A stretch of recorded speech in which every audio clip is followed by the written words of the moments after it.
Shindeti and welcome to Inside Albania with me, Alice Taylor. This week I'm joined by Elidor Mëhilli. You may know him as an award-winning author and a professor at Hunter College and Columbia University in the US. He is well known for his work on dictatorships and authoritarian regimes, as well as diplomacy, the economics, politics and the cultural dimensions of the Cold War. His book, you may have read it, From Stalin to Mao, received 3 awards.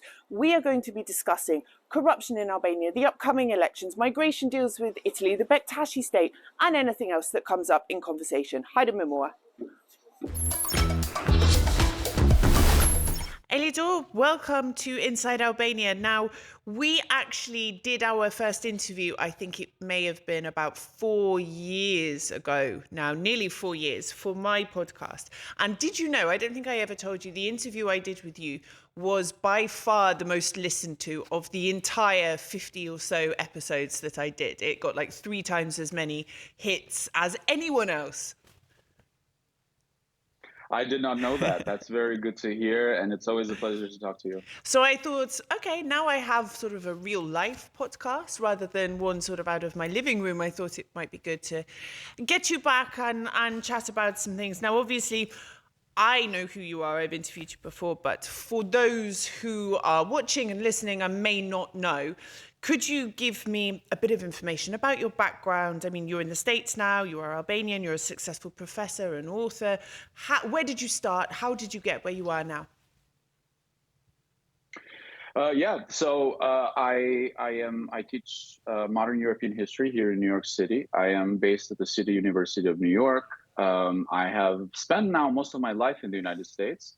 I left Albania. I was not even 18 yet. This was 1999. And so I've basically done all of my training. I went to college here. I went to graduate school here. I got a PhD. And now for over a decade, I teach, I advise, and I am involved in lots of sort of Albanian-related activities, academic or non-academic, here in the New York City area. When I left, and Alice, you certainly know about this, but when I left Albania, the year 1999 was quite the year. And it was just 2 years after this incredible turmoil. The country was pretty much broken. And like many tens of thousands of other Albanians, I didn't leave because we don't love the climate. The climate is wonderful. The food is great. I didn't leave because I don't. The food is phenomenal. The beaches are magnificent. The mountains are glorious. And the people are great. So we left because the country was broken and we didn't see a future. We were very young. I left completely by myself. So I didn't have the family to support me here. I was on an exchange program and it was meant to be a year, but things happen. And so I figured out that there was an opportunity here for a different kind of future. And so I am now finally an American citizen. In fact, in just a couple of weeks, I'm going to vote for the first time in U.S. elections as an American citizen. I've got my ballot information right here that they send you as a voter, as a potential voter. So they explain exactly where you need to go, how you're supposed to vote. They sent you a voting guide. And because I left so young and I've been in the United States for most of my life, I've only voted in Albania once. So I've only managed to be there during an election time one time. And so that's kind of the extent of my political engagement in the 2 countries of which I'm a citizen of. You know, I am hoping that I will be able to vote in the 2025 elections here because I've applied for citizenship. They're taking their sweet time about it in terms of the process, but maybe I will be able to vote. Or maybe that's why they're taking their time, because they don't want me to vote. I haven't figured it out yet. It could be.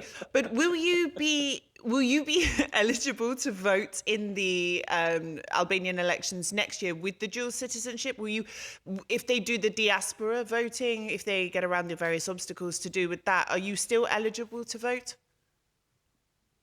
I think so. I am a citizen. I have been a citizen all my life. I have sort of all my paperwork is in order as an Albanian citizen. Now, it's a little bit of an open-ended question, right? Because even as we speak, just this week, there has been some discussion, some debate, some uncertainty about exactly how that process is going to be instituted.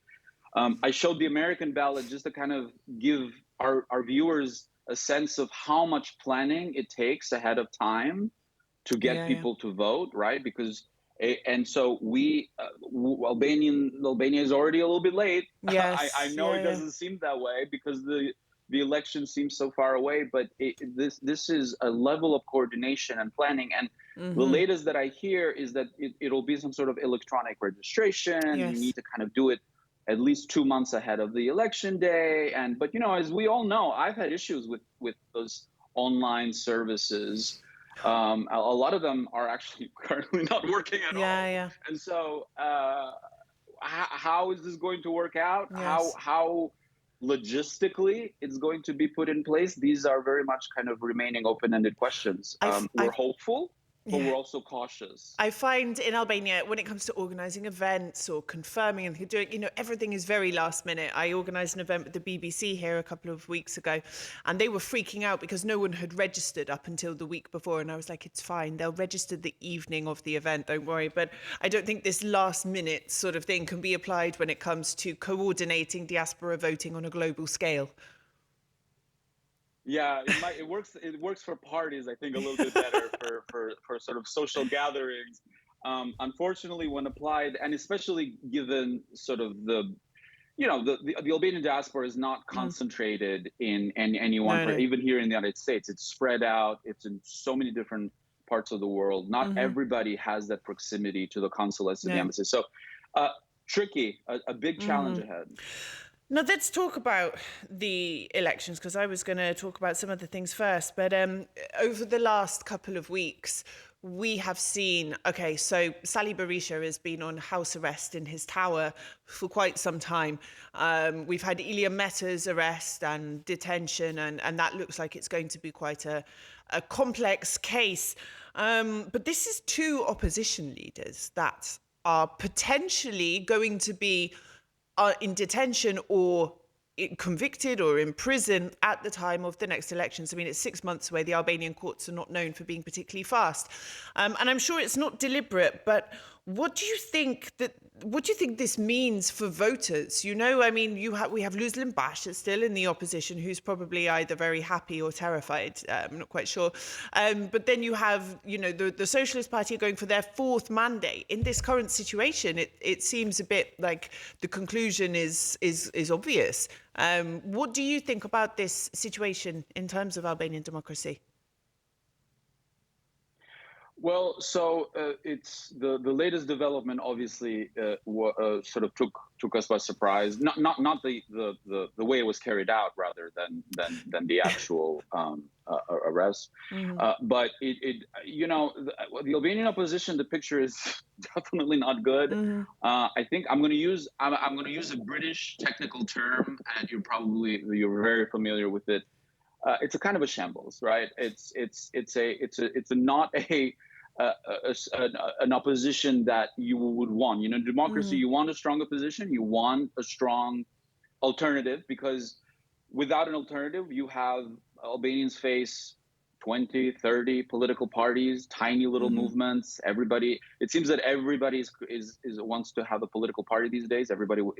Every individual is an NGO, and every individual wants to be a political party. But is there really a choice?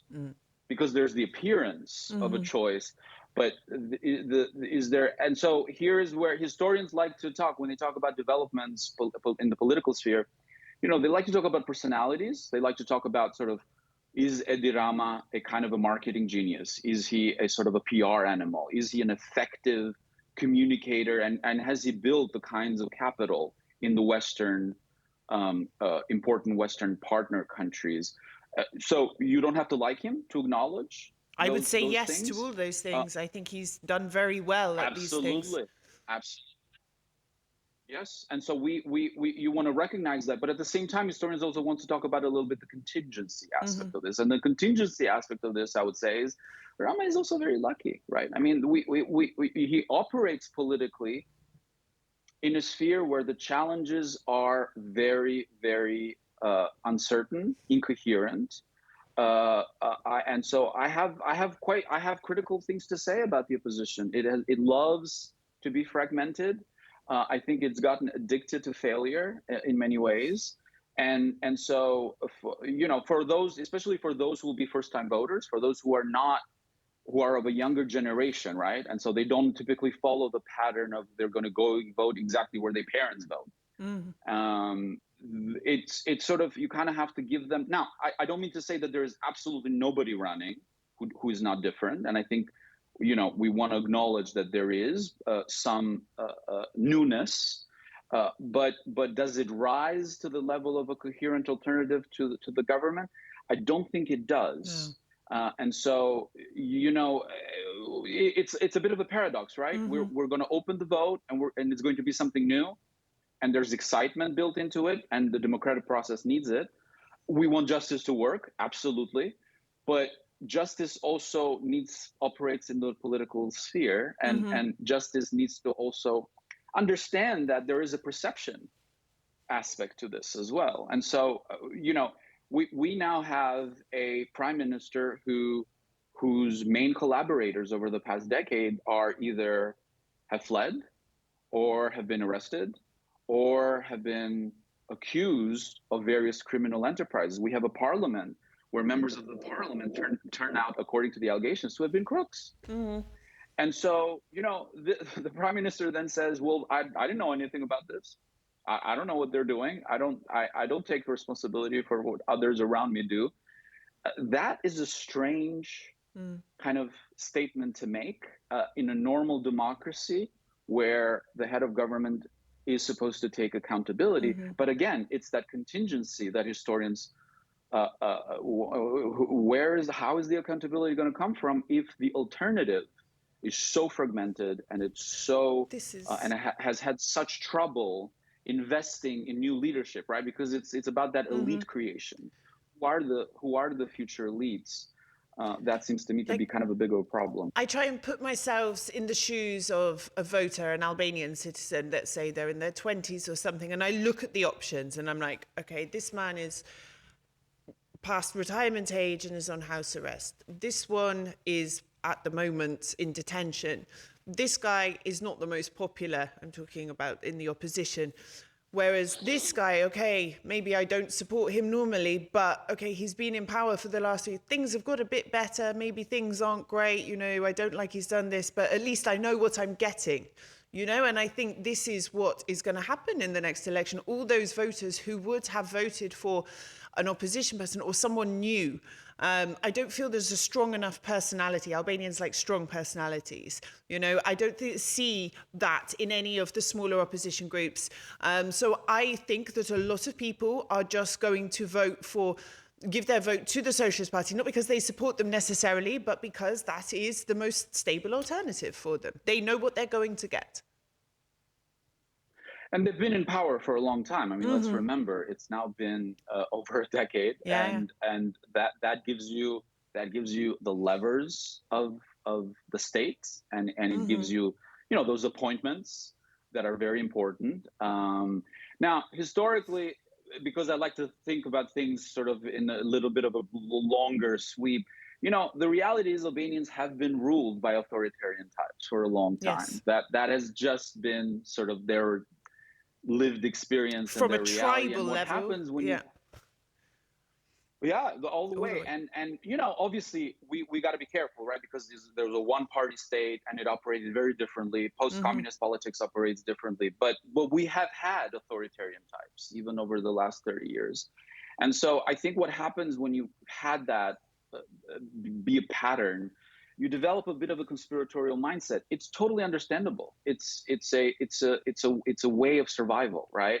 And so that conspiratorial mindset, sort of seeing always kind of the shady side of the political system and the backroom deals and the sort of the deals that are made outside of the public sphere, right? And then they're just announced to the people as done deals.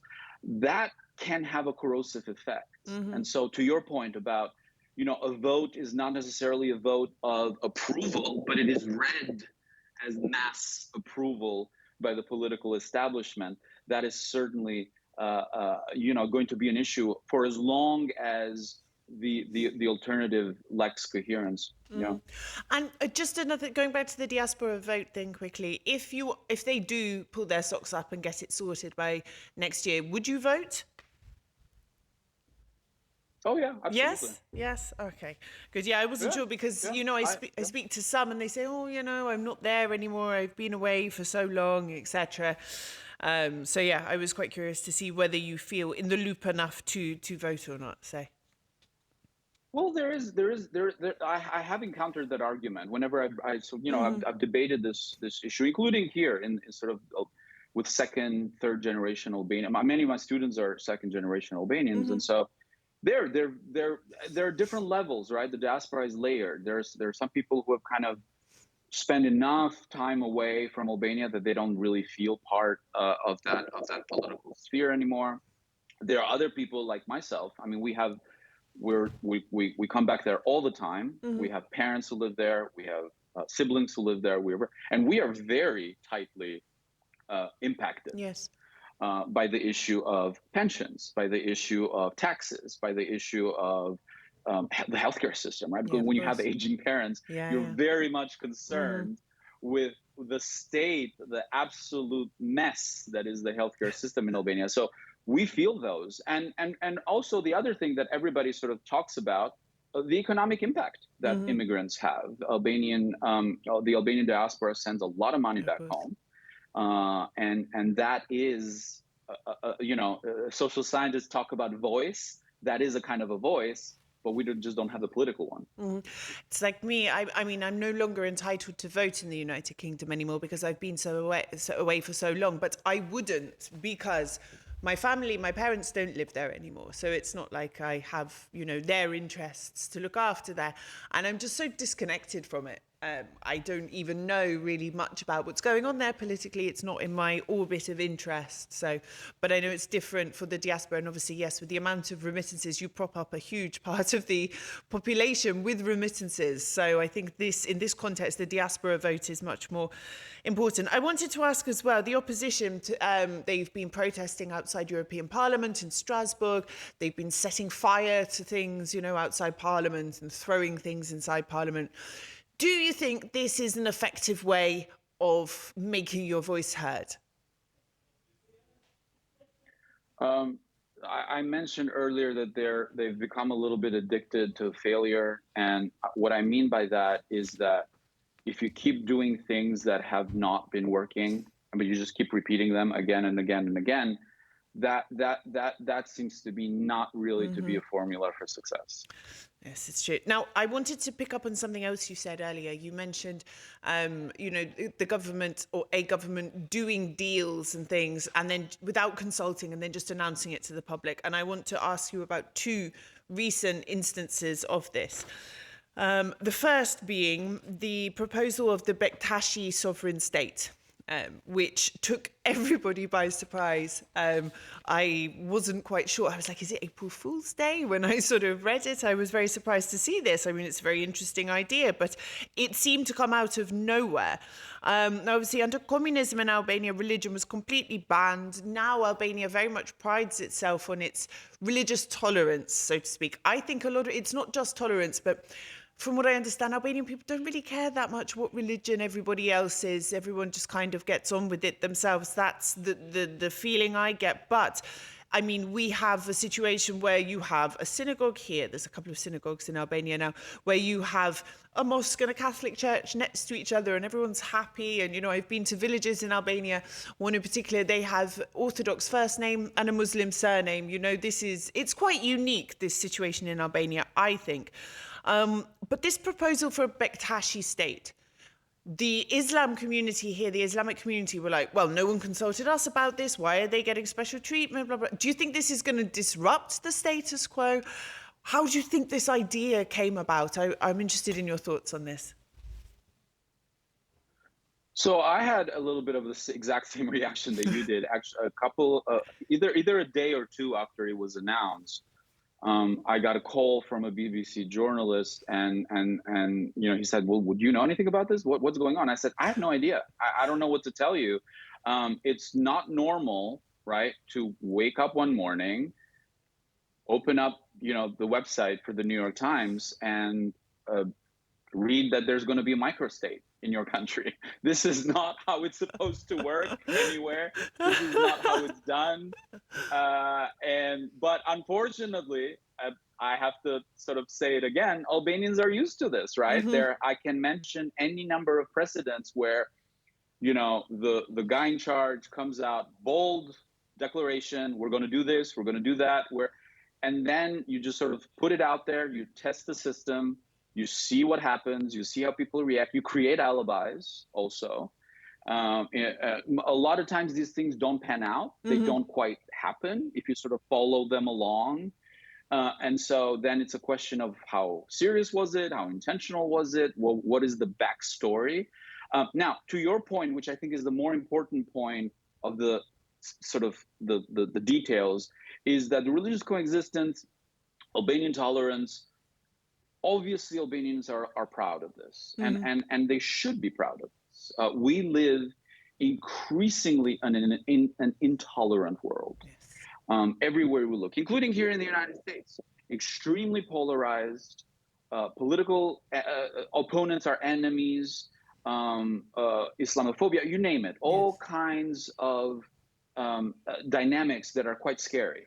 And so that tradition of coexistence, and by the way, I also don't subscribe to this rosy picture that Albanian officials tend to kind of market, right? It hasn't always been rosy. And Albania was also the country where they outlawed religion and they closed the mosques and they destroyed the churches and they threw the Catholic priests in prison, and they enshrined actually in their constitution. They said, we don't believe in God. And it was one of those rare countries in the world where that was enshrined in their official document. So we got to accept that part of the story too. Sometimes officials like to sort of mythologize this aspect. I think this aspect has been a dear aspect of their daily lives. It has required a lot of work, a lot of intellectuals and leaders in the community to kind of bring this about. And so the story is complex. It's worth getting that story and doing it seriously rather than through this kind of marketing that Albanian officials love to do. But the political process here is kind of dumbfounding. And one of the questions that the journalist asked me said, well, is this even constitutional? And of course, nobody seemed to have thought of the constitutional issues with the idea of kind of declaring a Vatican-style the Vatican, by the way, in Italian history, that arrangement took many, many decades. And it was kind of a political time bomb for ever since after the unification of Italy. So the idea that you're just going to get up one day and sort of throw this idea out there, unfortunately predictable for Albanian politics, but certainly not serious. So you don't think it will pan out in reality? I think there may be a watered down version of it, but not quite. I don't think quite the way that it was presented originally. Because if they were going to say no to my Albanian passport, I was just thinking of maybe converting to bektashiism. Maybe that was a second option for me. So it would be a bit disappointing if not. And look, this is one of those other dimensions of the richness of Albanian religious life, the bektashi community, and all the religious communities are to be appreciated, right? And this is kind of what makes Albanian society and also, to be honest with you, history interesting. Because history would have been so much duller and so much more boring if we didn't have this. And so it's worth celebrating, but I think it's worth celebrating with action and concrete steps rather than slogans and PR, but they are PR machines, so they cannot help themselves. It's actually this religious thing when I go abroad and I interact with people who don't know much about Albania and they say, oh, is it a Muslim country? And I do like to go, well, I'm glad you asked that question. And I sit them down and I explain and by the end of it, they're just like, wow, this is fascinating. So it's something I quite enjoy talking to people about. It is a big selling point, if you like, for the country. Something else, talking again about decisions taken when we woke up one morning and were very surprised to find out about them, the Italy-Albania migrant deal. This was another one. I woke up at 5 in the morning. I looked at the news. What on earth is... I have a house in Shenzhen and spend a lot of time there. I was thinking, blimey, what's happening, you know? So the migrant deal, as it stands at the moment, the migrants came here, they were sent back. Who knows what's going to happen with the migrant deal, whether they are going to be coming back to Albania. Giorgia Meloni is doing her best in the courts at the moment to try and fix the situation in her favour. But I've seen people commenting online. I saw Lea Upi, another former guest here. She made a comparison of these migrant centres to sort of, I think it was a concentration camp, and also Spach. And I mean, I'm still not quite sure how I feel about these migrant centres. I think there's been a lot of misinformation in the media about them and how they will work and everything. And I think much of my opinion would depend on how it plays out in practice. What I'm most annoyed about is the lack of public consultation beforehand. But these comparisons, I'm wondering, what do you think? Are they fair comparisons? Is it something we should be really concerned about? Is it dehumanizing? What's your view on this situation? Well, I had a similar concern, and I'm gonna get to it in just a second on this issue of the transparency around these deals. I am in agreement with those who are sort of confused and also angry about the way this was all rolled out. I don't think, though, I'm not sure. I don't want to speculate on exactly what the comparison is trying to do, because I guess what that says is Edi Rama is a dictator and his government is a dictatorship. Kind of drawing a parallel between the deal and Spach. It was more like the imprisonment of people with no just reason. You know, these migrants are going to be forcibly held, even though they haven't broken a law, they're pending a decision, you know, but because of the agreement, the centre will be closed and heavily guarded. So I think that was the comparison, you know. They haven't done anything wrong and they're being in prison. Right. Yeah, it seems a little, I don't know that it works. I think we can do both things, right? I think we can critique the deal on its merits about what it says about Albanian politics today. But of course, we have to be informed about Albanian politics to kind of make that argument. And then I think we also need to sort of take history seriously and make analogies that actually work, that have depth to them historically. So we need serious histories of Spach. We need actual sort of ethics in dealing with our past, rather than kind of, you know, what I see in Albania now, it's this lack of interest even in distinguishing between fact and fiction when it comes to the past. Almost like there's no interest anymore in distinguishing between the two. So I'm not really sure that is the way to go about it. But what do I mean by critiquing this present deal on its own terms? Well, Alice, you probably have noticed, you definitely have noticed, because you've been dealing with Albanian institutions for a while now. But, you know, you go to their website, right? And almost every institution in Albania has a transparency tab. Programi transparences, programi transparences, programi transparences. Everyone talks about transparency. And the funny thing about the transparency is the more you talk about it, the less you're actually practicing it. Because when a political system operates openly and publicly, it doesn't feel the need to kind of beat you over the head with a word, right?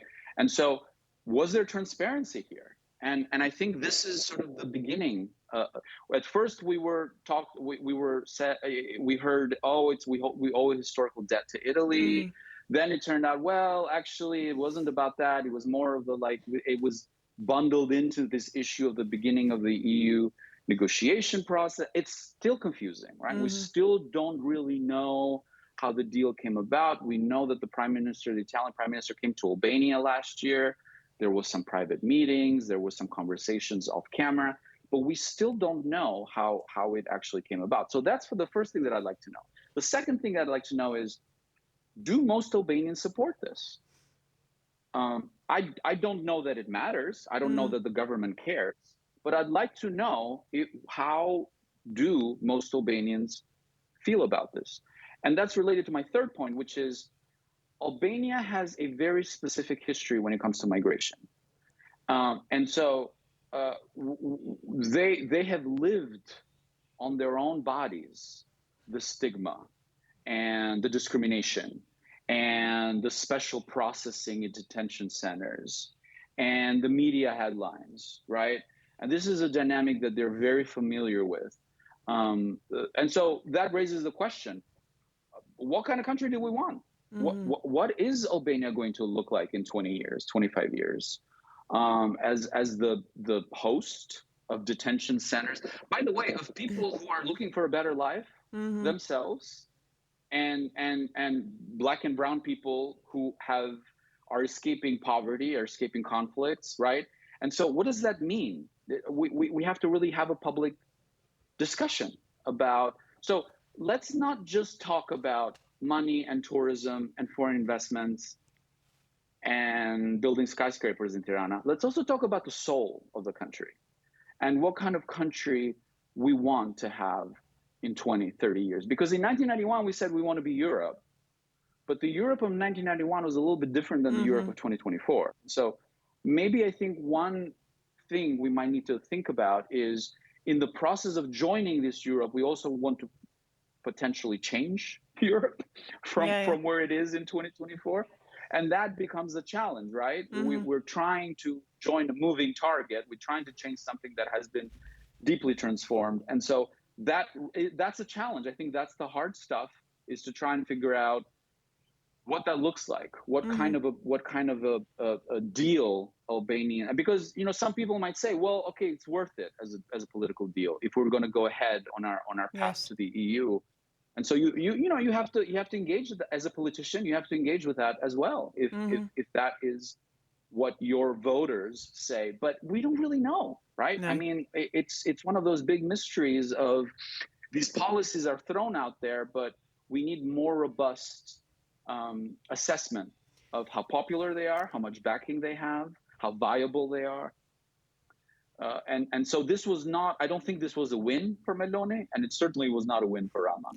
Do you know what I found really interesting about observing the debate? And that was Albania, you said it, Albanians have been migrants. They have emigrated. They've been migrants in countries all around the world. They've been in processing centres, and they've paid thousands for documents and passports and permits and blah, blah, blah. But I think what's happening, and of course, since the end of communism, there have been foreigners coming to live in Albania. But I really think in the last maybe 10 years or so, we are seeing maybe more foreign people coming here to set up a permanent life, not just transitional sort of people with NGOs, diplomats, international organizations, but people like myself. I am an immigrant. I have chosen to live here. My daughter is half Albanian, half British. There are many others as well who have come, married Albanians, set up a life here, and they now have their second generation of children who are half Albanian, half foreign. And this is really interesting because this is the first sort of wave of migration, I think, into Albania. And I find that Albanians are really welcoming, and they're like, oh, your daughter speaks Albanian and English, that's amazing, and welcome, and you've integrated yourself so well. But then there is that fear, and I get comments all the time on social media. We don't want to be like the rest of Europe. You have a problem with migrants coming from third countries. But I'm like, well, actually, the UK is a third country, technically, if you want to talk about Europe. But they're fearful of this waves of migration of other nationalities coming, like they have in the UK, for example. I had an instance recently. I did a reel on social media with another British girl, and she is British Asian. And we put in the caption, 2 Brits talking Albanian in Albania, and the number of comments, she's not British, she's not British, she's not British, she's not British. And I was trying to explain she is, but in the UK, we have this long history of immigration. She's more British than me. She's lived there longer than me, you know? And I was also, sorry, I'm going on, but in Shenzhen as well, they obviously kept a lot of Afghan refugees there after the US and the West left Afghanistan. There are several hundred still there. And what has happened now is they have acted as a pull factor, and there are Afghans coming to Albania, not under the previous agreement, but separately and seeking asylum here. So we have a wave of Afghan people coming to, not a wave, there's not like lots of them, but they're coming. It's acted as a pull factor, and they're settling in Shenzhen. They're having families there. I've heard them speaking Albanian as well. And this is so interesting because it's the first time that this is happening in Albania, I think, in this way. But people are fearful of this as well because they've listened to a lot of the right-wing rhetoric in Europe and they are fearful of that. So it's really interesting from two perspectives there, in my view. Yeah, I agree. And I think we're seeing a little bit of it shouldn't be a contradiction. I don't want to present it as a contradiction, but it is for historical reasons, because Albania has had the history that it has had, and politically it has particularly in the 70s and the 80s sort of rejected the outside world. Pluralism was not really a way of life. Mm-hmm. And foreigners were often seen with suspicion for a long time, and it was quite dangerous actually. Yeah. To deal with foreigners. It sort of made them politically suspect, and it kind of made you also seem like, well, why are you, what? Mm-hmm. And so now, certainly though, that goes along with the other dynamic that we've been talking about, which is they're generous people. They're people who think very highly of families. They're family people. They understand, but they also understand suffering, and they understand sacrifice, and they understand that sometimes to get ahead and to get a better life, you need to leave the people that you love behind, mm-hmm. and you need to go out there and start your life from scratch. They invest highly in their children. They believe in education. They want a better future. And also, I want to highlight here, and here's kind of when I bring my historian background, that Albania does have a history of solidarity, mm-hmm. with people around the world, right? Jewish people during World War II, Palestinians during the Cold War, Vietnamese people during the Vietnam War. So it has had periods of its history where solidarity has been very central to its sense of self. There are things that one can build in Albania's past to create a political program, a political project that is viable, that is coherent, that speaks to the needs of ordinary Albanians, but doesn't fall necessarily for the far right, mm-hmm. talking points, which, we live in the era of social media. I mean, we live in the area of the smart, moderate voice gets drowned by the lunatics who get all the attention and all the clicks and all the headlines. And so that remains a challenge. But I very much agree with you. It's the pluralism remains, and I think will remain a challenge, mm-hmm. how to actually live in a pluralistic way.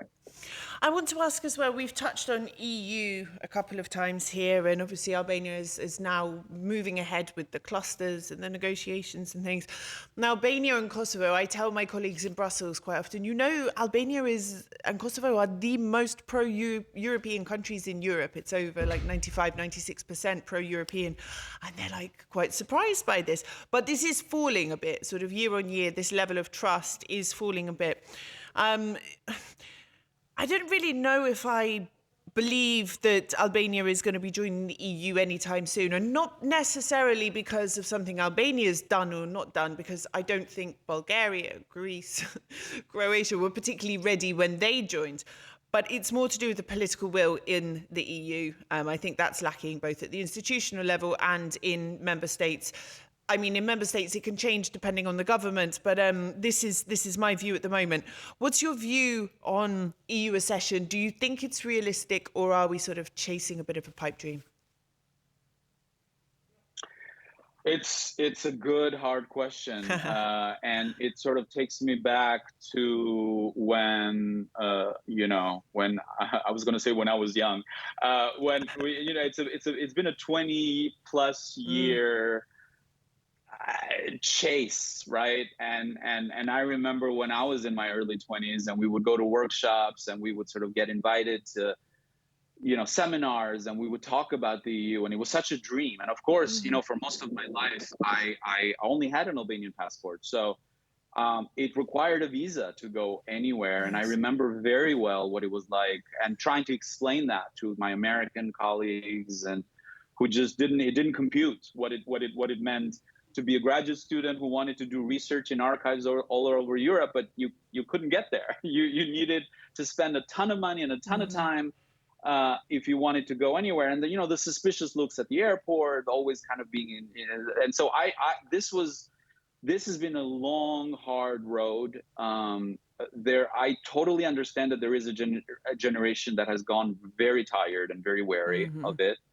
I said earlier that Europe is also changing all the time. Europe is not a static objective. And so sometimes, Albanians also have to come to terms with that this is no longer chasing the dream of the 1990s. It's something quite different with different challenges demographically. When you look at sort of the demographic challenge in Europe, when you look at kind of what's going on in Ukraine, what's going on, all the different challenges. And so the pro-Western orientation, and here I think you can sort of, you want to acknowledge that Albanian politics has achieved, with all the dysfunction and all the problems and the authoritarian tendencies and more than tendencies, it has sort of tried to invest in keeping that pro-Western orientation alive, as challenging as that is a lot of times, because you got to be realistic. What's the alternative for Albania? There isn't. And the geopolitical region is such that we see increasing influence from Russia.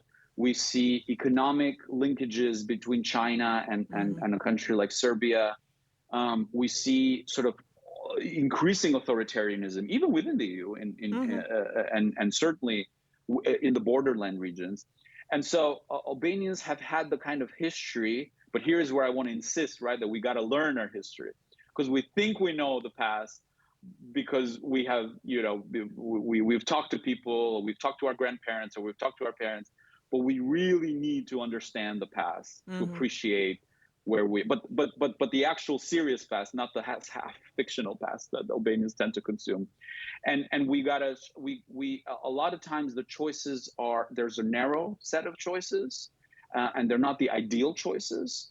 And so Albanians, I think, are sensitive to this, and they are, in their history in the past, they've had a taste of anti-Americanism, they've had a taste of anti-Western politics, they've experienced, and they've decided that is not the way of the future. But it is a long, hard road. And here is where I also want to turn the spotlight on Brussels, because I feel like over the last couple of years, there's been a waking up moment to the realities of the international order.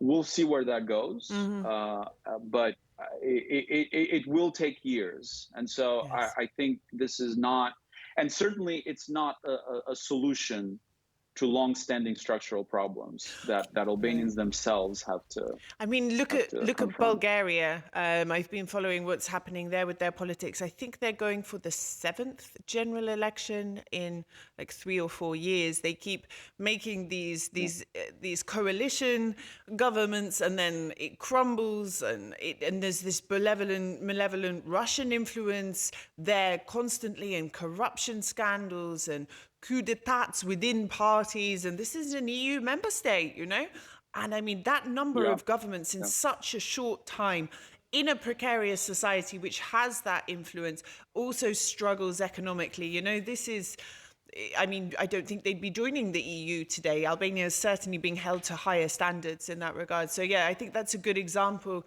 of, joining the EU is not going to solve all the problems that Albania has. No, and in some ways, actually, it's even a bigger. It's a challenge that once you have joined, because they're obviously the EU comes with a set of assumptions about assistance that you're going to get, access to funding, labor movement, which will be an issue, and young Albanians will the country has already lost substantial numbers of its talented, ambitious, innovative, younger contingent, and that cannot go on forever. I know Albanian politicians tend to sort of prefer to ignore the problem. It's a big problem. It is. And so countries like Germany, I'm sure they'd love to get some of those Albanian nurses and IT sector and the engineers and the highly skilled younger Albanians. But, again, I sort of want to go back. What is Albania going to be like in 30 years? Well, yeah, that's the thing, because what kind of country? Not only is it people leaving, but those people are not going to have children in Albania, as well. So it's like a double loss. You're losing the person, but you're also losing the next generation from them as well. Those that stay in Albania are not having as many children as they were before as well. So this is a big issue. But then you have immigrants like me turning up and procreating. So maybe it will balance out at some point. Well, absolutely. And listen, it's you mentioned earlier that it is an attractive place and it's going to keep attracting Yes. People who see a future for themselves there. And I come to Albania every year, typically during the summers. It's making me reconsider. So I would. It certainly is. It does have for years and years and years it has had a lot of push factors, but it does have pull factors as well. And I think with smart investment, with visionary leaders who are not only concerned with their petty battles, but with more long-term vision, it is really, really a good, potentially prosperous alternative. And so I think that it's such a small country with so much packed in. And I think that is very, very attractive. And it should be. And I think long-term as well. I've been here 7 years, exactly 7 years, and I've seen so much change, good and bad, but just change as well, in the makeup of society and what people want and people coming, people going. And I think it's a very interesting time to be on the ground here, to observe how things are changing and how things are developing. I see what's happening in this decade as being very crucial in the future of Albania. People will look back and see this as a huge turning point in the fabric of the country and how it's made up. I agree. I very much agree. It feels like a turning point. It does. It was a pleasure. It's all we have time for. It was really great speaking to you. I wish we had longer, but it's an excuse to invite you back again. Thank you. It's always a pleasure. And thanks for having me. That's all for this week. As ever, you can watch Inside Albania every Saturday on Euronews Albania. You can watch it on demand or live on our YouTube channel, Euronews Albania, or across all major podcasting platforms. Until next time, Miro Pavshin.